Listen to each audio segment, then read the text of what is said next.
ఎదురు చూస్తున్నాను.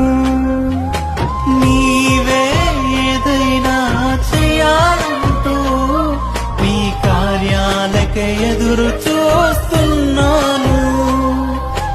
తప్పక చేస్తావని నిన్ను నమ్మి, తప్పక చేస్తావని నిన్ను నమ్మి నీ కరముపై దృష్టి ఉంచినానయ్యా.